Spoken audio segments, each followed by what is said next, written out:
So today I think we're talking about agreement. So I think breaking down what we're referring to specifically because it can mean so many different things. I think more so we're talking about being on the same page, like I guess oneness, not Oneness. necessarily sameness, but oneness. I think we've grown up in places where people kind of use those interchangeably.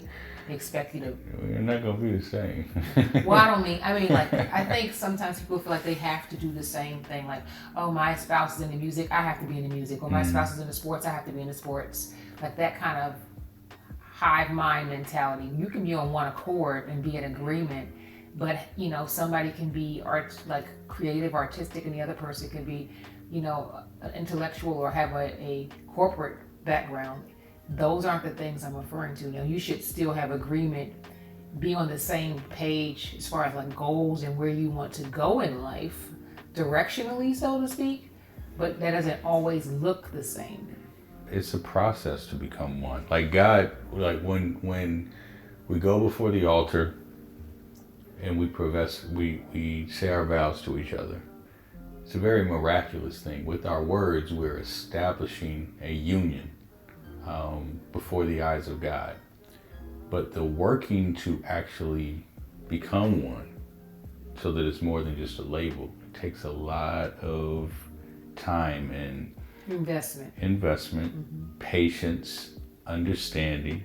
A big significant part of oneness is knowing who you're with and how your life works together. What I mean agreement, I'm thinking more so on like the bigger things or the totality of we're on the same page, we're walking in the same direction, we're growing together, and we're not going to let other people or other things get in between that or destroy our power of agreement together. So a case in point that just comes to mind, children can definitely try to pit one parent against the other. If you have kids, you know the situation. I'm gonna go to mom and I'm gonna ask something, but mom's not gonna give me the response that I want, so I'm gonna go to dad. But I'm seeing this fortress because everything that mom is saying, dad is saying the exact same thing. So that's a good example of how we could focus on being one, being unified, being one in speech. But let me go back to what you're saying, because there's a sensitivity that I have, there's a sensitivity that I've adapted from being married to you. Okay. Is that good or bad? No, well, let me say what I say. You tell me if it's good or bad. This fight to distinguish oneness from sameness, I think, is a greater fight for the wife than it is for the husband, particularly in a biblical sense. Because if the husband is the head and the leader and the wife is supposed to just submit and get along, and just go along with the flow, if not careful, the wife could lose her identity and her wants and her desires and her thoughts, because it could speak to, or it could suggest that none of that really matters. You're just supposed to go along with what I say, and that's not really oneness. That's just compliance and cooperation. Abusive. Yeah, absolutely. Yeah. And when we first were just filling out each other, and I wasn't as sensitive to even make a statement like that, there were times where I wanted Susan to go along with stuff, and I could tell with her body language that she didn't want to do it, but she would do what we eventually called a phrase, bitter submission, where she would submit, but she wasn't exactly like, it's not what she wanted, but she didn't. And I guess you can articulate, you were wrestling with what you felt like you were supposed to do. I think there was an expectation based upon how you thought, like I was supposed to just do it. Or that I was supposed to want to do that, as opposed to a sensitivity which you now have to be considerate that what would you like to do? Mm-hmm. Or how do you feel about that? Does that work? Not that you have to check in with me, but just out of consideration, you're not the only adult in the room, and that we are both adults. We both have much to contribute. And this is a us, not a me, I'm the man, do what I say type thing. So I think that we really, have worked that out for us and how that works between us to communicate and to care about one another to that extent versus, some of the traditional, from a Christian / American Christian biblical background where they kind of impose a "you do what I say" mindset that's been rather toxic, I would say, for a lot of people over the years. And maybe in another video we can talk more in depth about the S word. You've already thrown that word into this. Yeah, but I don't want to. But let's keep the main thing as far as oneness. I just think that the misunderstanding of what submission looks like can mess up, or a couple can believe that they're one and have no idea, particularly the husbands in the couple have no idea that your wife might be thinking something completely different, wanting something completely different, but is just going along because that's what she has been conditioned to do. There was a time I finally got to a point where, like, I always saw her body language. I always saw when she said yes, but she really meant no. It was just, well, at one point I just ignored it because I wanted what I wanted. And then I got to a point where I just didn't always just say yes to whatever you wanted. I'm like, no, I don't want to do that. Or we got called a bitter submission because she would say yes, but then the residue after the yes would be like, it was really a no all along. And so there had to be a point, like oneness, when I talk here, you know, I'm just thinking this out. I share a perspective, you share a perspective. And we wrestled through that perspective. And if there are areas where we can't fully say we agree, then we put it on pause or on hold, and we come back to it and continue to wrestle through it. But through some of this wrestling, and I'm not saying that in a negative way. I mean, wrestling, I love the WWF. But through this wrestling, we have, and you mentioned this in another video, a holistic view, right? And I think, you know, we made a big move of faith a couple of years ago. But the big move of faith we made a couple of years ago really started in a conversation we had 5 years ago, and just slowly but surely hearing perspectives to get to that destination, to get to that level of oneness. So now we're operating in a decision we made 2 years ago, but we're operating with one language. Right. So I would like to just go back a little bit, or maybe just touch on the fact that I was saying the oneness or being on the same page, like with major life choices and decisions, purchases, and things of that nature. Because when you're not working towards being in agreement, it's so messy. It's so extra.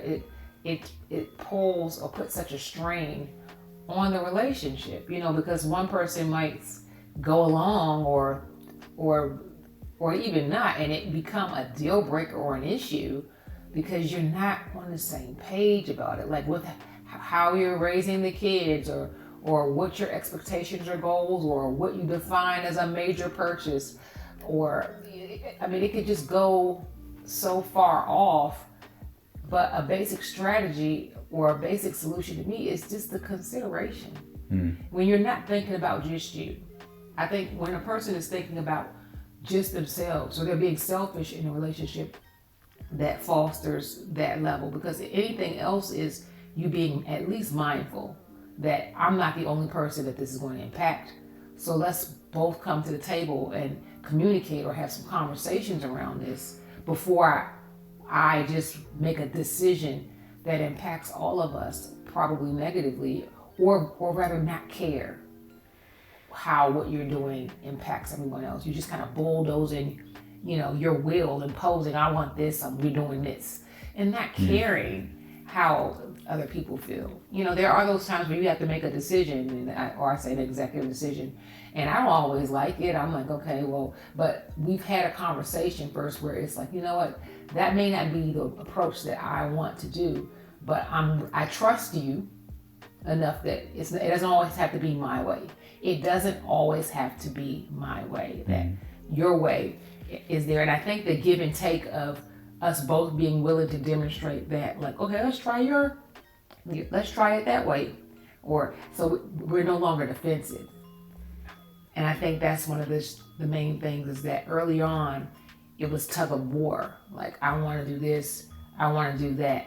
Or if you say you want to do something just to see if I have, just to test it, for the sake of liberty, for the sake of freedom, for the sake of not feeling like you have to do something, you go opposite.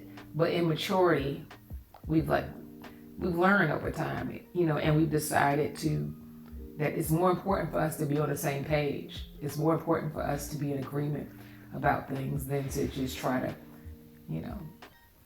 work against one another. So I want to bring up a point that is important from a spiritual standpoint that I don't think a lot of people really realize, maybe even understand. I don't know.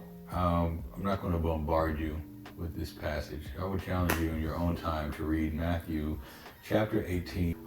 It's when Jesus is teaching believers of how to work through conflict, or if somebody has sinned against a person, he gives like 4 steps. This stands out to me because I've known Jesus to be the dude with the bars. Like, his instructions are just a bar. Like, he is without sin, cast the first stone, bar. Or, if you love me, obey my commandments, bar. Like, he just leaves us one line. The one line is so profound, and it's like, man, let me meditate on this one line. Or because we quoted them as one-liners, that's the way we know them. Perhaps, or that's the way they're said in the Bible. But,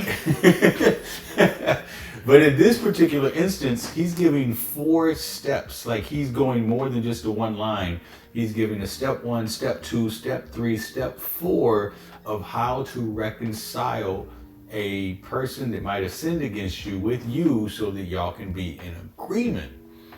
And some would say, okay, well, he just really wants people to be in harmony.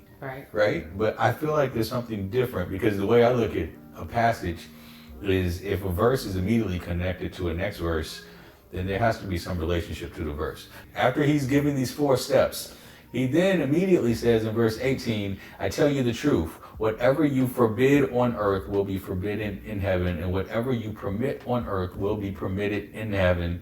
And then, Susan, in 19, he says, I also tell you this, if 2 of you agree here on earth concerning anything you ask, my Father in heaven will do it for you. And so I feel like there's a dynamic, particularly for married couples, because we're talking about marriage. This could be any relationship, but in this case, we're talking about marriage. It's important that you agree, especially when you pray, because there's what's the word I'm looking for? Exponential multiplication. There's an acceleration. There's something that I believe happens with your prayers and your faith when you're agreeing together as a couple. It's like, I can pray on my own to God, and Susie can pray on her own to God. When we come together, take my hand. When we come together, there's something that I believe God sees and values in us coming together and agreeing in our prayers that what we're praying for, it has his attention. It had his attention individually, with Susan praying for it and me praying for it respectively, but it's something that I think is just on a different level. Like, I think there's an emphasis. So like, even within anything, if you have a person that is standing for a particular thing, to have another person come alongside and stand with you, there's like an exclamation point. Yes. And the more people that come and stand in agreement, it just solidifies or validates or gives weight to whatever they're standing for. That I'm not by myself in this. I'm not the only one that sees this. We are saying this together. The united front, the strength of one can chase or put 1,000 to flight, but two can, put 10,000 to flight. It's exponential. It's that increase. It's that weight that comes with it. Absolutely. So I want to make a challenge to you guys. One, are you praying individually? I mean, before you come together, you want to make sure that you're cultivating your own individual relationship with God. But in addition to that, it's important for you not to just be praying individually in your own time, but praying with your spouse and agreeing on things together spiritually. So ask your spouse when could be a good time that we can pray regularly, and I would always say put it on the schedule so that it'll hold you accountable.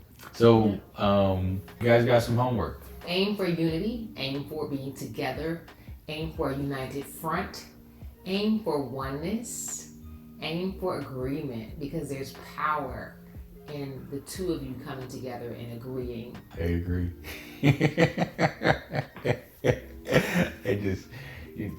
Yeah, okay. What? I agree. Oh, okay. We're talking about agreement. Yeah, I get it. Okay.